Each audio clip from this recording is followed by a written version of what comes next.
Well, we can't find David Bassity, but we'll go ahead and get started without him. Appreciate everybody being here today. It's an exciting day. It's been an exciting few hours going back to yesterday. We had what we call a welcome back luncheon, where we invite all the families of our current student athletes to come over and have lunch as kind of a send-off and a get to know and get to be reacquainted event. We had over 650 individuals here at lunch, had a great couple hours that we spent together. Then I think, as you all know, we signed Jacoby Rogers to a letter of intent and welcomed him into our program, a young man who's 15 years old and battling kidney disease. Going to be a ninth grader here in town, and spent the afternoon with him and his family. And then last night we officially kicked off our August training camp. We had an hour-long team meeting, then we had team dinner, and then we came back in here and finished up with about another 45 minutes as a team. So today we've got a lot going on. I know we've got this is the middle of what we call Media Day. We've had team pictures and photographs and a bunch of things with our student athletes this morning and our coaches and staff as well. We've got fan appreciation this afternoon from 3:30 to 5:30. We've got about 20 recruits and their families coming over and spending the entire day with us as well. We're going to give them campus tours and tour the stadium and have meetings and allow them to watch us practice this evening. And then among all that, as I just mentioned, we've got practice tonight at 6 o'clock, which again will be open to the public. So it's a fun day and it's an exciting day, certainly very busy for everyone involved in our program. As I look back over the last week, it seems like it's taken 6 months for the last 6 or 7 days to go by and finally get to begin training camp yesterday.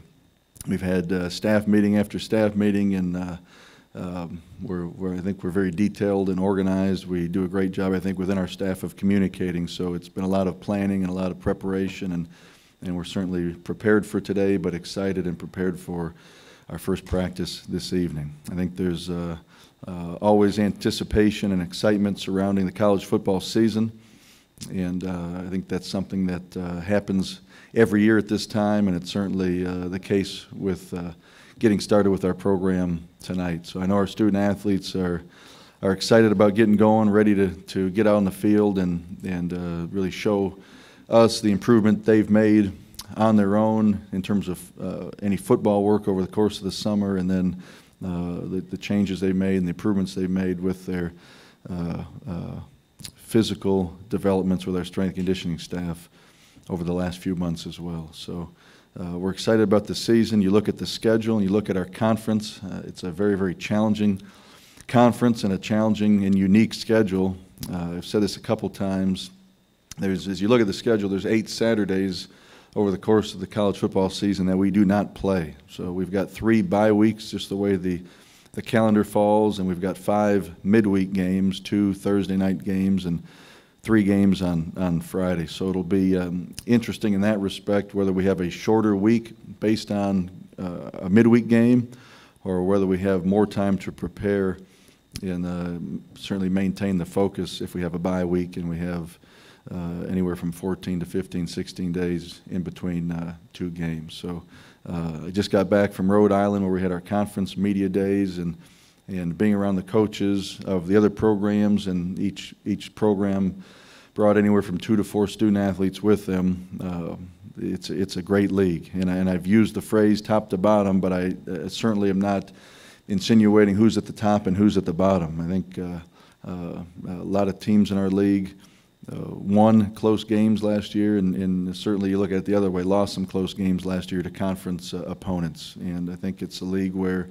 any team can win any game against any opponent, and you've got to be prepared and ready to play. So we'll continue to take it one game at a time, and as we talked last night in our team meeting, certainly the most important game on our schedules is the next one, which is the first one against UTSA in 27 days, and we'll spend the next 2 weeks really focusing on ourselves, focusing on improving individually, and certainly if we can do that, a collective improvement will take place. And then the final 2 weeks, if you will, of August, we'll start looking at UTSA and going into game week. So having said all that, I'll certainly open up, bless you, I'll certainly open it up for questions.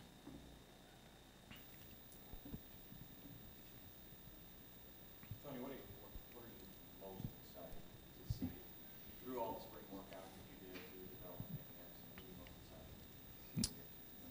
excited? Well, it seems like it's been a long time since we played a game against an opponent, and you go through spring, and as coaches, after every practice, if the offense did a little bit better than the defense, or the defense did a little bit better than the offense, you leave there saying, well, it was a good practice for one side of the ball and not as good for the other side. But it's hard to judge because it's our program going against each other day in and day out. So, you know, we haven't competed against opponents since January, which seems, again, like forever ago.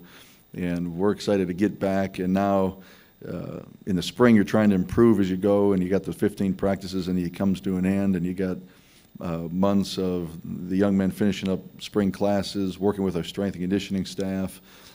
With a new NCAA rule that went into effect this summer, we were allowed to meet with our student athletes over the course of the summer. We took advantage of that a little bit. But now to get back and understand that our preparation has, I'll say, an ending point, and that that's the beginning of this season, if you will. So we've got a goal in mind, what we're working toward, and it's fun to see from day one installing field goal scheme and protection, field goal block scheme and protection, our punt scheme, our base defense, our base plays and concepts offensively, and just seeing it from day one kind of grow into where you get into 2.5 weeks from now, and you start specifically installing our game plan for our first opponent, how that all comes together. So there's a lot of things to be excited about. That's, as coaches, what we're looking forward to the most.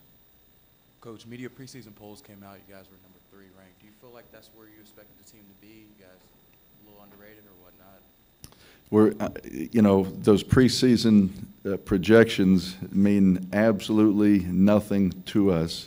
And certainly no offense to you guys, because you just mentioned it's a media poll, and maybe some of you had votes on that. But there have been years in the past we've probably been selected real low. There's going to be years here in the future where we selected higher. And again, we had a team meeting about this 6 weeks ago, because they also have the individual preseason awards coming out, and we're concerned with the postseason awards. And I've said this before, you're never going to judge a season by one game. It's a body of work. We'll look back at the end of the season, see where we ended up, and we truly talk to our young men and our staff about one game at a time. We're going to try to win each week, do what we have to do to come out on top at the end of each week. So again, certainly, I'm going to say it one more time, no offense to anyone in this room or in any national media, but you know, where they project us, we're going to have coaches put a game plan together, and a bunch of 19 and 20-year-olds 3 hours every week go out and try to execute it and see if we can win a football game. So you know, it's where they project us really doesn't concern us. Yes, again, no disrespect intended.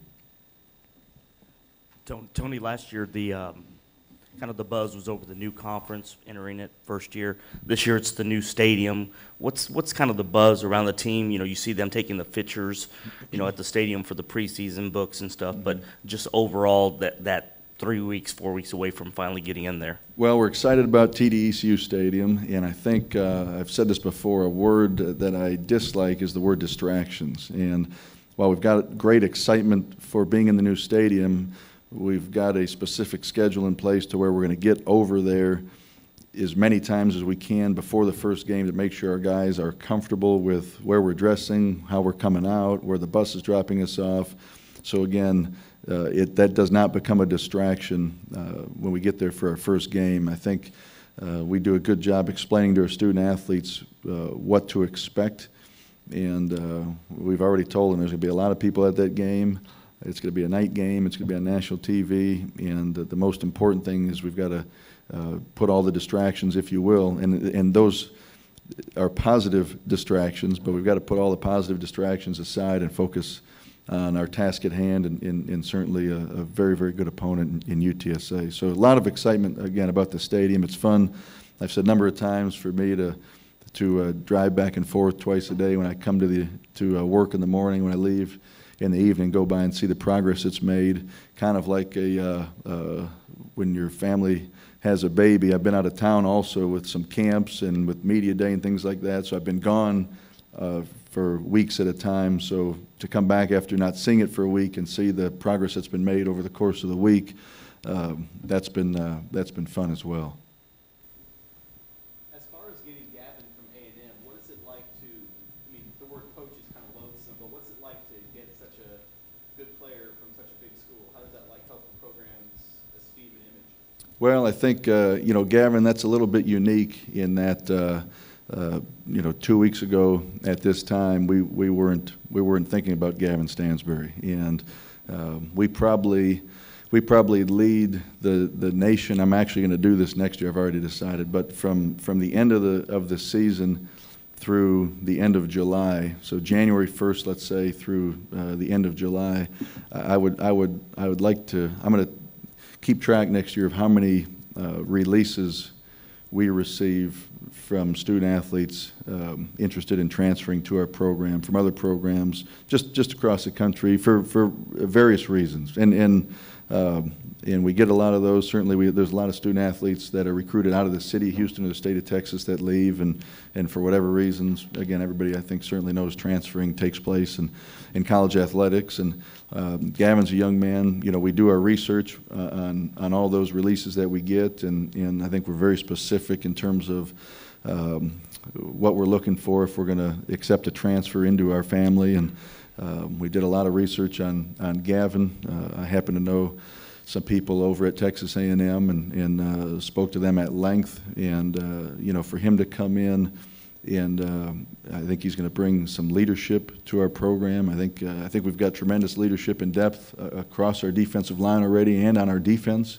I think he does bring in certainly credibility athletically for the type of football he's played, the opponents he's played against, and at the level that he's played as an individual. So we're certainly very, very happy that he's joined our program. I think he's going to be a terrific addition.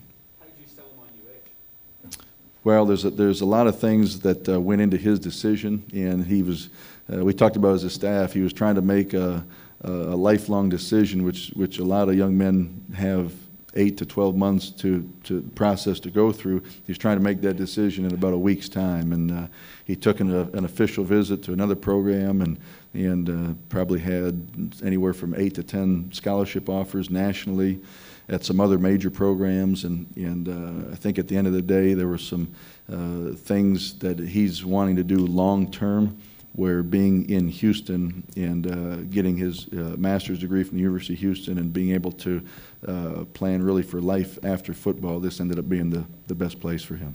Tony, how much do you think they'll change the perception defensively about you guys last year from what you did? Well, I think we changed our defensive perception pretty significantly in a short amount of time, which you, in my opinion, you rarely see. But we're going to do. We started this last year. We're going to do it again tomorrow. We're going to have a team meeting tomorrow where we talk about what we have to do this season to win football games. And we've got a 50-slide PowerPoint presentation referencing some statistics from last year and in conjunction with our opponents this season and where they rank statistically and what we did well last year and what we did poorly last year and what we have to improve on if we're going to be successful this year. And I looked at last year's PowerPoint 2 weeks ago and compared it to the presentation I'm giving tomorrow, and it's astonishing to see the differences we made in the one season defensively. When you go from 110th in the nation in scoring defense to 20th, moving up 90 spots, that's unheard of. And what we did in third down percentage, what we did in turnovers. So it's I think I think nationally and traditionally we've been talked about maybe as an offensive, more known for what we do on the offensive side of the football. But I think in 1 year's time, people are talking to me as much about our defense as anything.